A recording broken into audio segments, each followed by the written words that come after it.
एक ऐसा सन्यासी जो अपने वैराग्य, ज्ञान, विवेक, ध्यान, साधना की सुगंध से प्राणी मात्र को आत्मानंद की अनुभूति करा रहा है। एक ऐसा प्रवचनकार जिसके प्रवचन श्रवण के लिए हर जाति, संप्रदाय, समाज, क्षेत्र के लोग आतुर रहते हैं। एक ऐसा आत्मार्थी संत जो श्रमण संस्कृति की लौ को भौतिकता की चकाचौंध में भी निरंतर प्रज्वलित रखने हेतु संकल्पित है।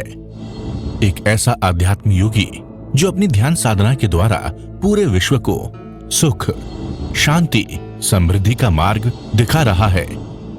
एक ऐसा महासाधक जो भारतीय ऋषि परंपरा को पुष्ट रखते हुए साधनारत है। एक ऐसा समाज सुधारक जो अपनी परंपराओं के निर्वहन के साथ सामाजिक विसंगतियों, कुरीतियों, आडंबरों पर वैज्ञानिक तरीके से प्रहार कर रहा है।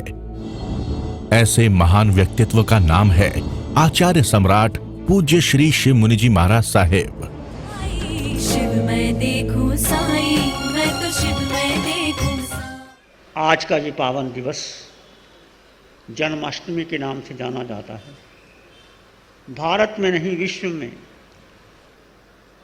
इस जन्माष्टमी को महत्व दिया जाता है। कुछ ऐसी तिथियां होती हैं वो महापुरुषों के नाम से अमर हो जाती हैं। जैसे रामनवमी, भगवान राम का जन्मदिन हुआ। बुद्ध पूर्णिमा, भगवान बुद्ध का जन्म। त्रयोदशी, भगवान महावीर का जन्म, चैत्र शुक्ला त्रयोदशी। ऐसे जन्माष्टमी, वो तिथि भी उस महापुरुष से जुड़ जाती है। क्या विशेषता है उस महापुरुष की, जरा हम चिंतन करेंगे। उनका जन्म जेल में, कारागृह में हुआ, जहां अंधकार था।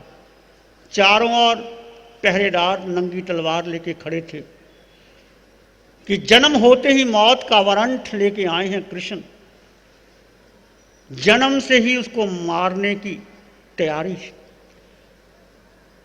ऐसे महापुरुष कृष्ण,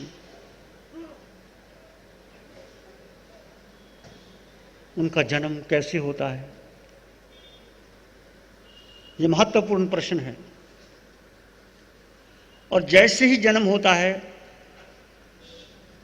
कारागृह के ताले खुल जाते हैं, पहरेदारों को नींद आ जाती है और कृष्ण को वहां से यमुना के पार नंद के द्वार पर पहुंचा दिया जाता। ये घटना घटी होगी, परंतु मुझे और आप में से क्या लेना है। कृष्ण का जन्म अंधेरे में हुआ, हमारा जन्म भी अंधेरे में होता है। देखिए, सबका जन्म अंधेरे में होता है। एक बीज टूटता है धरती के भीतर अंधेरे में, उसका जन्म होता है। कोई कवि काव्य लिखता है, उसका जन्म भी अचेतन चित्त के भीतर से होता है। कोई चित्रकार चित्र बनाता है तो वो भी अंतर के अंधेरे आलोक से उस चित्र का जन्म होता है, काव्य का जन्म होता है। तो हमारा और आपका सबका जन्म कहाँ हुआ? समाधि का जन्म कहाँ होता है? ध्यान का जन्म कहाँ होता है? शून्य का जन्म कहाँ होता है? भीतर, गहरे गहरे और गहन गुफा के भीतर। ध्यान की गहराइयां, शून्य की अवस्था, समाधि की अवस्था कहाँ होती है? गहन अंधकार में होती। तो कृष्ण का जन्म भी अंधेरे में हुआ। गहन अंधकार का अर्थ क्या है? क्या समझोगे गहन अंधकार? अंधकार का अर्थ है जहां बुद्धि का प्रकाश नहीं पहुंच पाता, जहां बुद्धि काम नहीं करती, वो आलोक, वो गहन आलोक। जब व्यक्ति को समाधि को, ध्यान को, शून्य की अवस्था में पहुंचता है, वो बुद्धि से नहीं पहुंचता। बुद्धि की बात सुनोगे तो ऊपर ऊपर रह जाओगे, संसार में भटकते रहोगे। शून्य समाधि कहां होती है? भीतर गहरे, जहां बुद्धि का प्रकाश काम नहीं आता। कृष्ण का जन्म जुड़ा है अंधकार से, अंधेरी रात से। हमारा भी जन्म ऐसे ही हुआ। दूसरी बात, कृष्ण का जन्म है बंधन से होता है, जन्म के साथ बंधन। कृष्ण को महलों में जन्म नहीं लिया, उसके पास कोई बहुत बड़े आयु सर्जन नहीं थे। कारागृह में जन्म, देवकी को कारागृह में बंद कर दिया, मोटी मोटी दीवारें, मोटे मोटे ताले, कि जन्म होते ही मार दिया जाएगा। बंधन में जन्म होता है। क्या हमारा जन्म बंधन में नहीं हुआ? मैं आपसे पूछता हूं, बोलो। बंधन में हुआ जन्म कृष्ण का। और कोई मरते वक्त उस कारागृह से मुक्त हो भी सकता है और नहीं, परंतु जब आत्मा इस देह में प्रवेश करती है तो देह का कारागृह हमारे सबके साथ है। आत्मा को ये देह मिली, ये देह में कैद है आत्मा।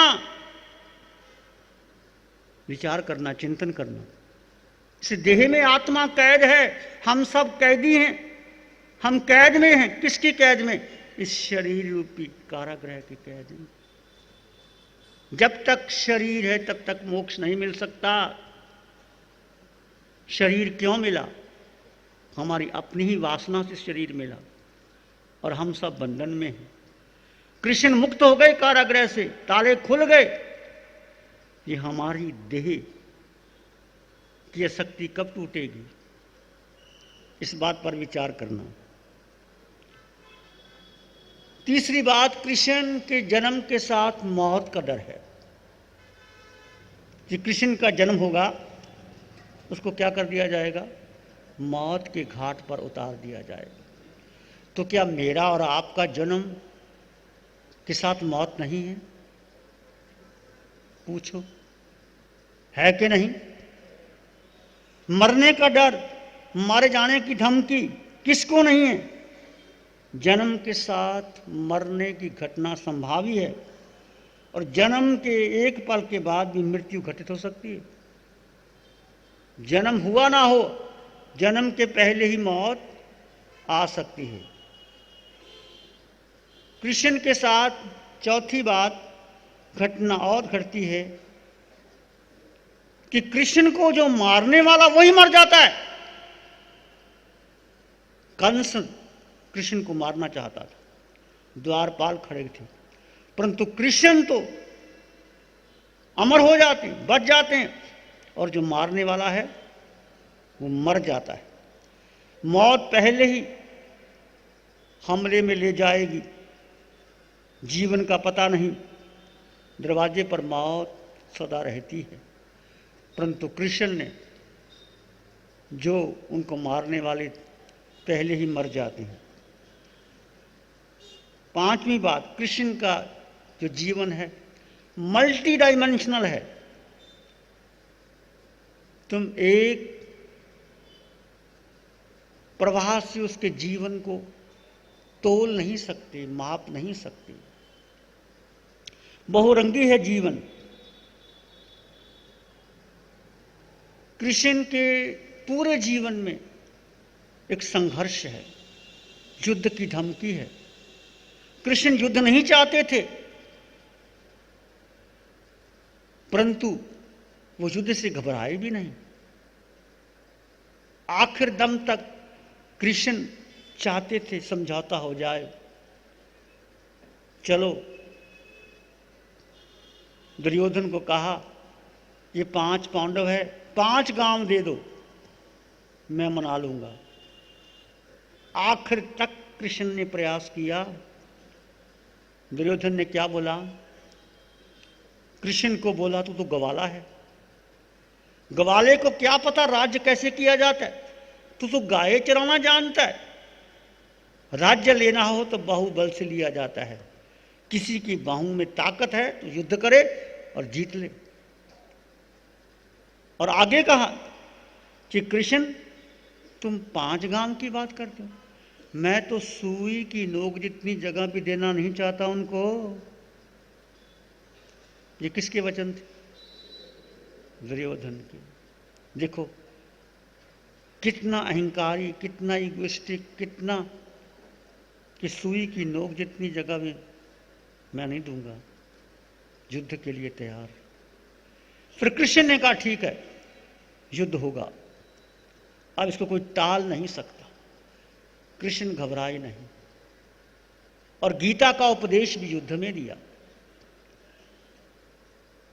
और अर्जुन युद्ध नहीं चाहता था, अर्जुन चाहता था पर वो डरपोक था कि मैं कैसे मारूं, ये मेरे गुरु, ये बंधु, ये भाई, ये भीष्म पितामह सभी जन बैठे, बड़े बड़े भाई, मैं कैसे मारूं।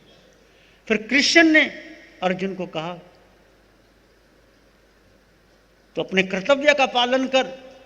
तेरा कर्तव्य क्या है?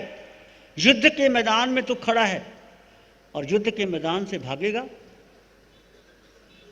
और एक बार कि तू मारने वाला कौन, तू जीतने वाला कौन? ये आत्मा तो अजर अमर अविनाशी सत्यचित आनंद है, ना तू मार सकता है ना तू जीत सकता है। तो अपने कर्तव्य का पालन कर, जो होगा होगा। इस समय में कृष्ण ने अर्जुन को कैसे संभाला और राह दी। कृष्ण न्याय चाहते थे, अन्याय के पक्ष में नहीं थे, परंतु सर्वत्र जब अन्याय ही अन्याय हो रहा हो तो फिर क्या किया जा सकता है। कृष्ण ने सब स्वीकार किया। कृष्ण को पूर्ण अवतार कहा जाता है कि पूर्ण अवतारी हैं ये। 16 कला संपूर्ण, जहां प्रेम भी है, मैत्री भी है, करुणा भी है, युद्ध भी है, संघर्ष भी है, तनाव भी है, राजनीति भी है, धर्मनीति भी है, सुख दुख भी है, सब कुछ है। और कृष्ण के जीवन में कहीं उदासी नहीं आई, कहीं उन्होंने अपने आप को असमर्थ नहीं समझा। जो है जैसा है उसको स्वीकार कर लिया। कृष्ण का समस्त जीवन स्वीकृति के आधार पर है। सुख है तो ठीक है, दुख है तो ठीक है, महल है तो ठीक है, कारागृह है तो ठीक है, युद्ध में जाना है तो भी ठीक है, शांति चाहिए तो भी ठीक है। आत्मा हूँ, मैं आत्मा हूँ, मैं आत्मा हूँ। आंखें बंद कर लें, अपने भीतर उस परम तत्व का साक्षात्कार कीजिए।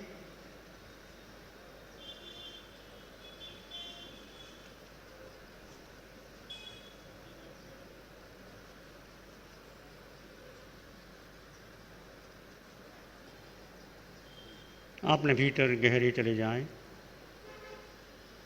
यहाँ विचार नहीं, संस्कार नहीं, धारणा नहीं, तुम हो, केवल तुम हो।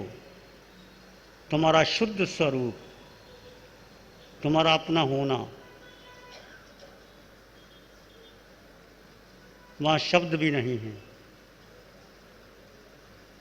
उसको एहसास कीजिए। अपने भीतर गहरे डूब जाएं।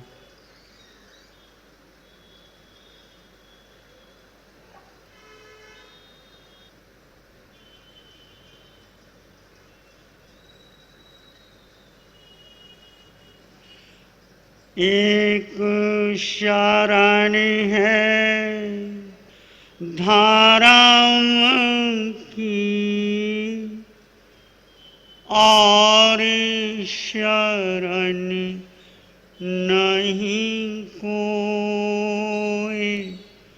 एक शरण है धर्म की और शरण नहीं कोई। सत्य वचन के तेज से जन जन मंगल होए। सबका मंगल होए, तेरा मंगल हो।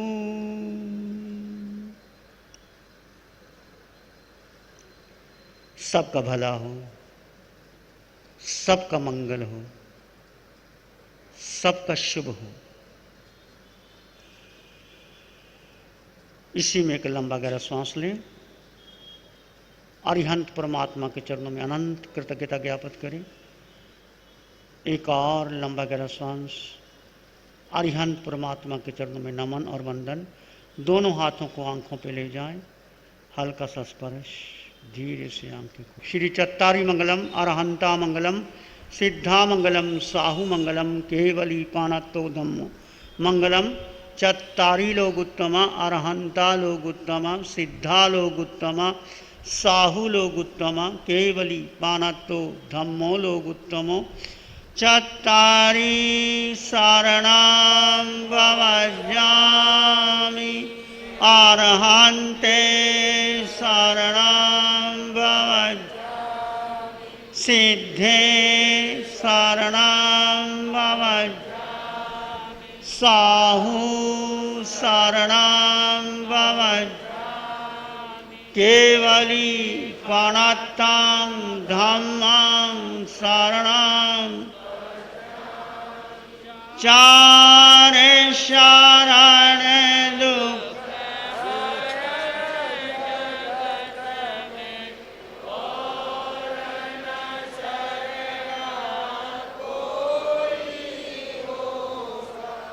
जो भव्य प्राणी